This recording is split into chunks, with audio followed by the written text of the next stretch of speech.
Sometimes the gift wrap is as nice as the gift that's inside.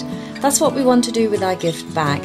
And this Christmas you get this fantastic pattern pack which has all sorts of things in it, like reindeers and Christmas stockings. And in this video we show you how to make the little gift bag.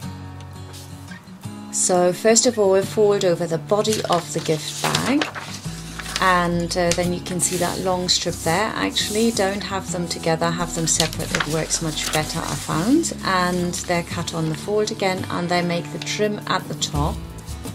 And then you've got a strip of fabric as well, which will make the loops, and it's top stitched either side and then just applied to the bag, and we can thread our ribbon through that.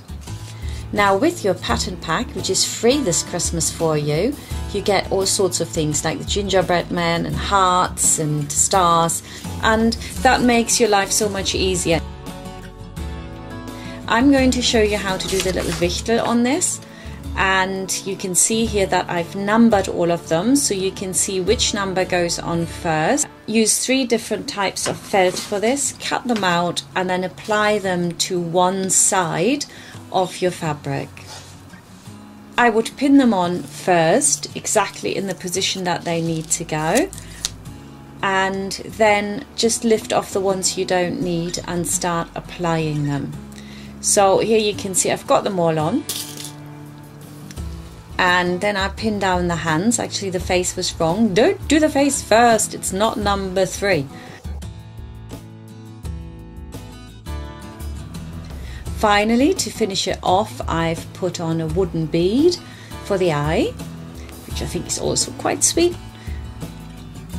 And now we're going to put the trim on. Again, like I said, don't cut them in one, but cut them in 2 bits. It's much easier. And you apply one trim to one side and the other trim to the other side.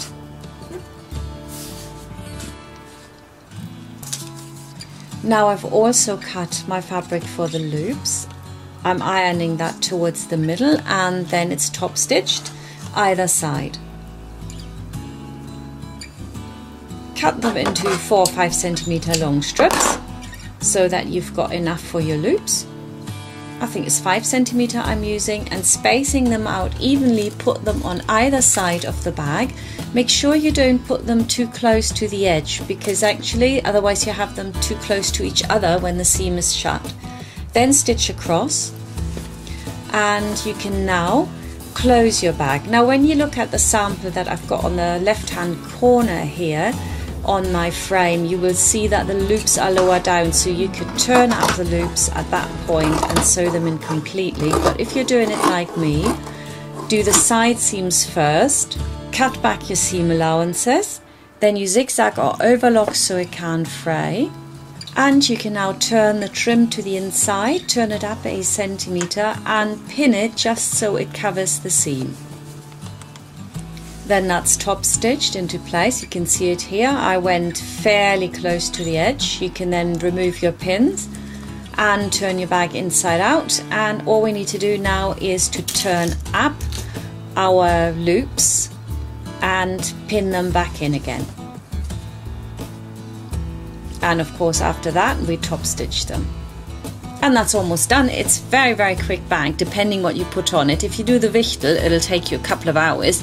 If you do some stars and flowers, it might only take you about 40 minutes or half an hour. And I think whoever gets the bag will be really pleased with it.